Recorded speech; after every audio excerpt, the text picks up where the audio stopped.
Hi everyone, it's Tammy with Shabby Fabrics. I have a beautiful quilt behind me. This is a Lone Star quilt. The name of the quilt is Aglow.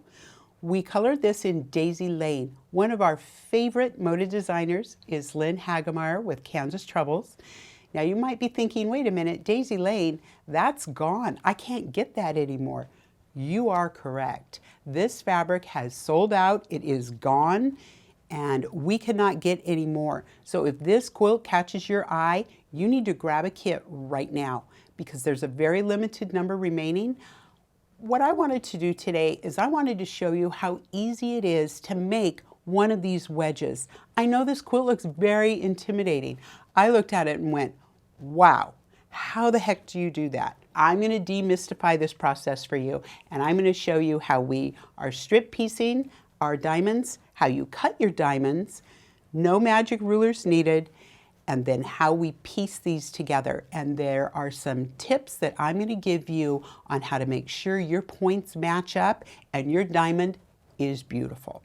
Okay?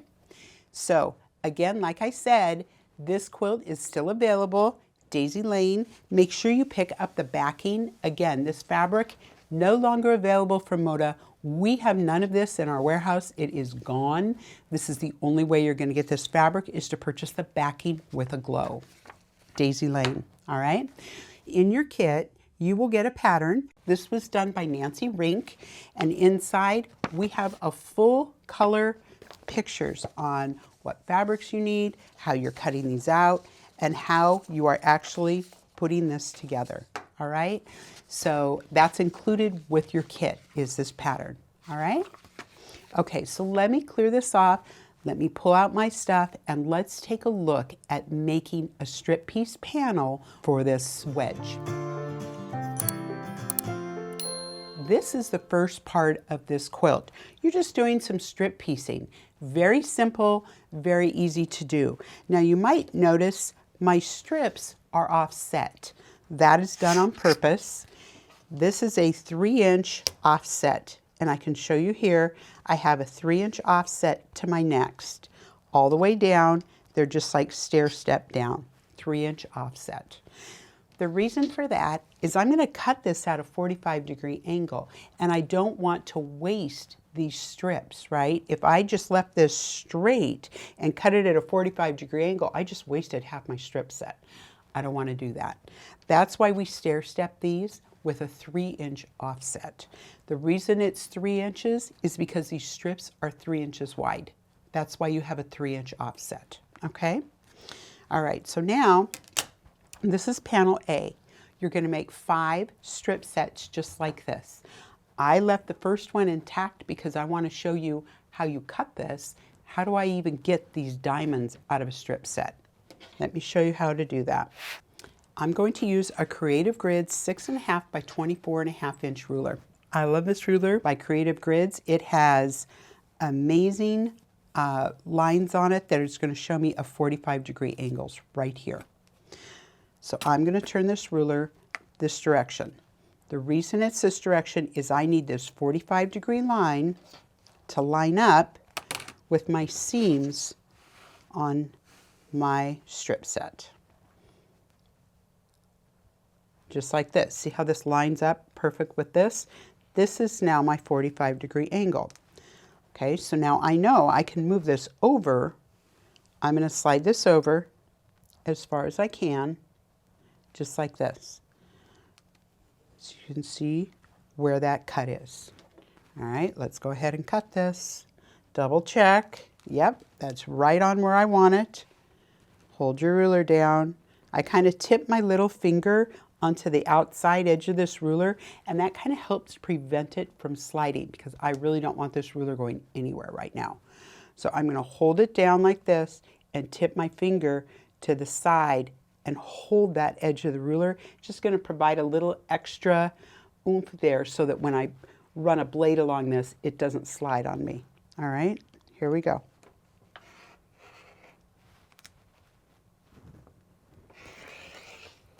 Just like that. All right, so this now is all the waste that I have. And now I'm going to turn this over like this. Now, with this clean cut I have here, I'm going to cut a 3-inch strip. All right, so I'm using my Creative Grids ruler with the white numbers on my right because this side starts with a full inch. So I have 1 to 3 inches marked right here and a solid line to show my 3-inch measurement. If I flip it over so the black numbers are on my right, it starts at 1/2 inch, which I don't want. On that side, the 3-inch mark is on a dashed line, and it's harder to tell if I'm lined up correctly. So since we are measuring 3 inches and we have this ruler, always use it with the white numbers on your right, so you're starting on the solid 1-inch line. Now I've got my 3-inch line and I'm ready to make the cut.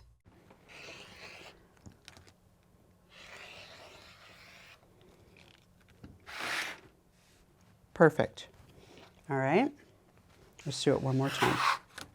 So you're just simply going to take your strip sets that you make and you're just going to cut 3-inch strips.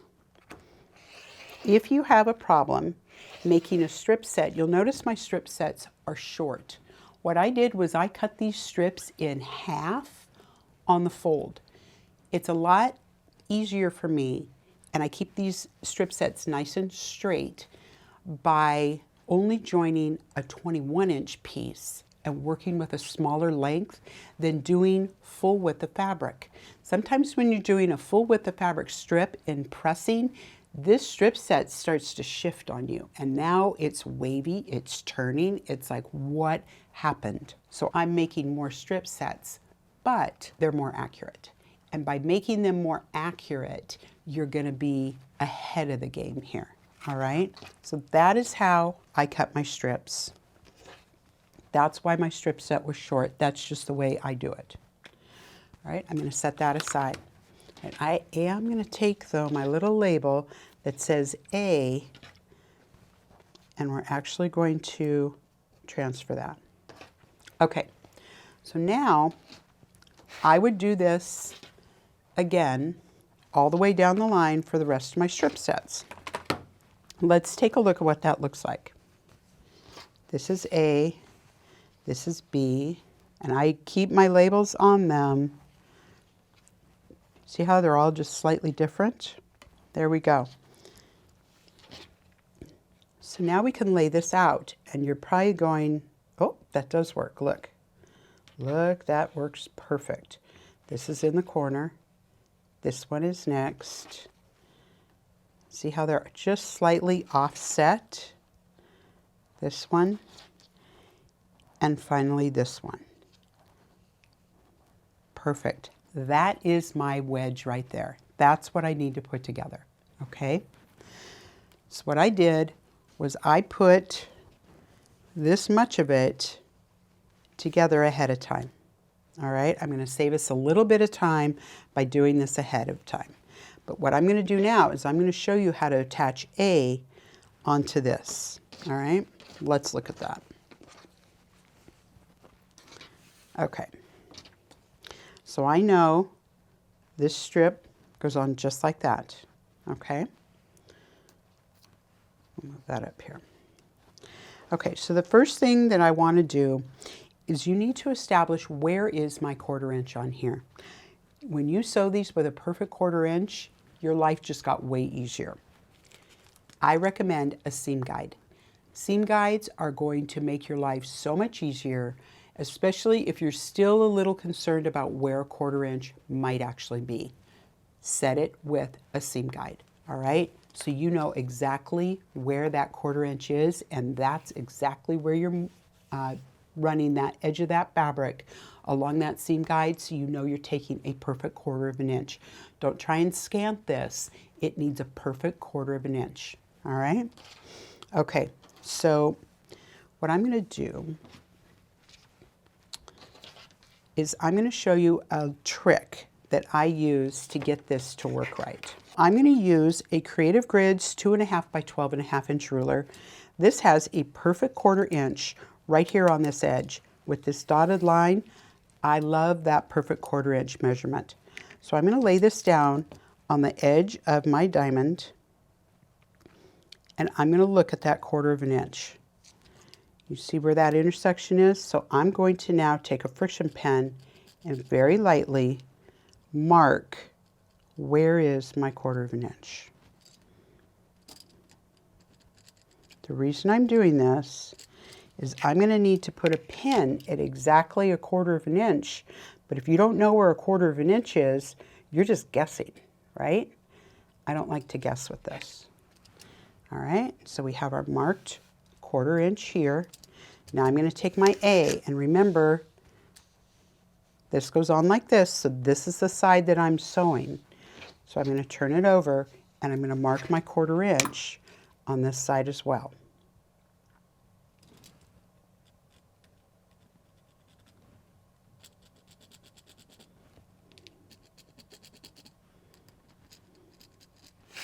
Okay, so I just have little hash marks.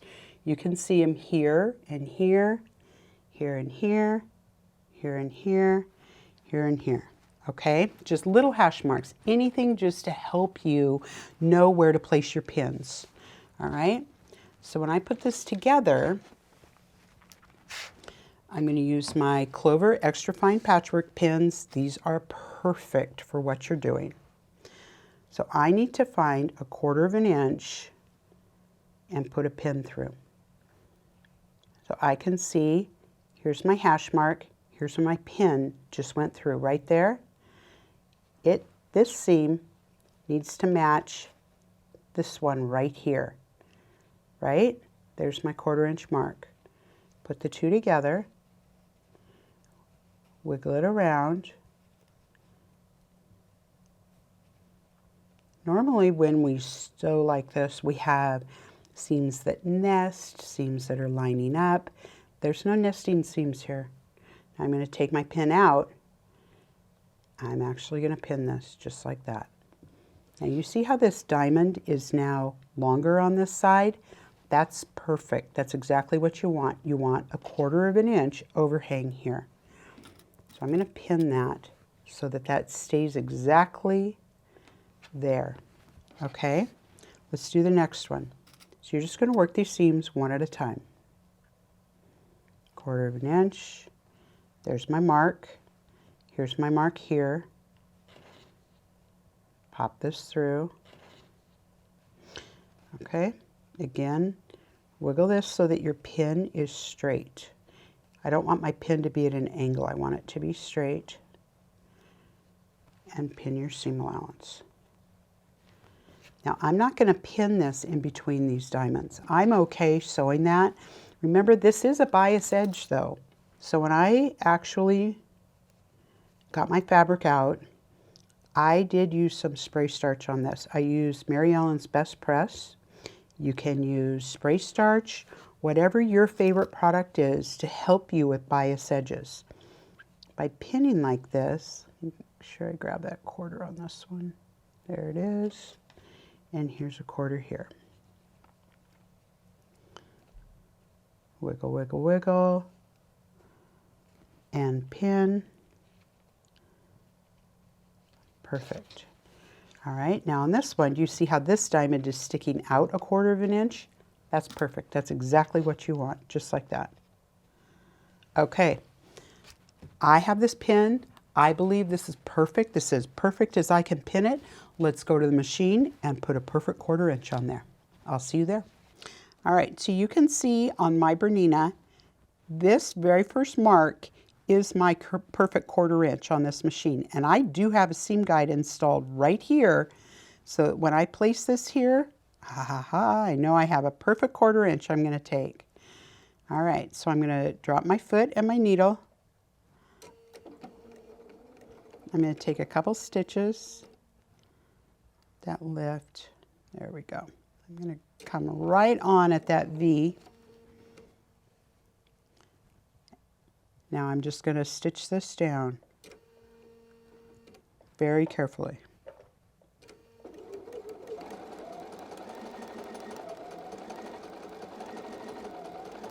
You see, I'm just using my fingers as a guide to help this.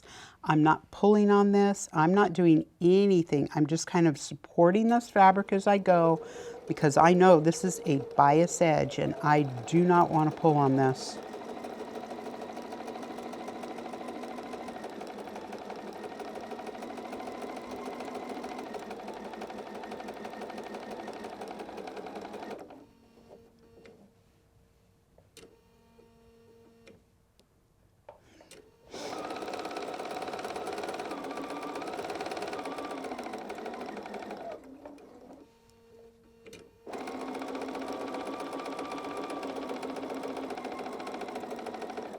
You see when I come off of this, I'm going to come off right where those two meet. I know we've pinned that on there right because that's a perfect 1/4 inch right there. Okay, this is the moment of truth. You guys are living this with me. Let's see how we did. I'm going to pull my pins and take this to the ironing mat. Let me get that out. All right, so I want to press these seams open on the back because we want this to lay as flat as possible. Let's take a look. Let's see how we did first. Oh, look at that. Oh, that is absolutely perfect. I couldn't have done that more perfect if I tried. All right, I'm going to pull my sticker. First thing I'm going to do is set my seam. Just kind of warm it up. I find pressing a seam open, it sometimes works better if you heat that seam up a little bit before you go. Now I'm just going to flip this open like this. I'm going to open my first inner section, run my finger down it, and then take my iron. And the point of my iron is going to help me keep that seam right open. As I go along, I'm going to give this just a tiny bit of steam, just so that my seams lay flat. Not keep those flat.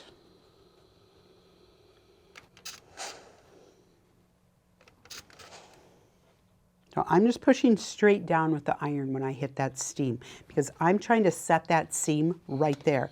I'm not moving this iron around, and I'm definitely not pulling on my fabric because, again, you're pressing a biased seam right now. Just hold that iron, let that heat do the job. The wool pressing that will press it from the other side as well. Perfect. See how nice that seam is? Let me fix one here I messed up. There we go. All right, let's turn it over and just run a final press from this side. Wow, that is so pretty. I just absolutely love these quilts. Look at that. And there's our wedge right there. Okay, so I would make 7 more of these and then put all these wedges together in exactly the same manner. And then set your squares and triangles in to set this quilt and then do your borders. All right, so I hope that helped. I hope I took a little bit of the mystery out of how do you make one of these wedges. You can see from my pinning technique what I did works. So with this quilt, you're going to want to take your time. Take your time. Do not skip pinning or you're going to use a seam ripper a lot, okay? Then it doesn't become fun anymore. I would rather take the time to pin it up front so it's perfect in the end. All right?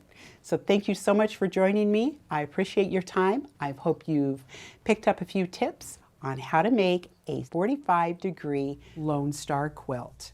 And I'll see you next time on a Shabby Fabrics tutorial.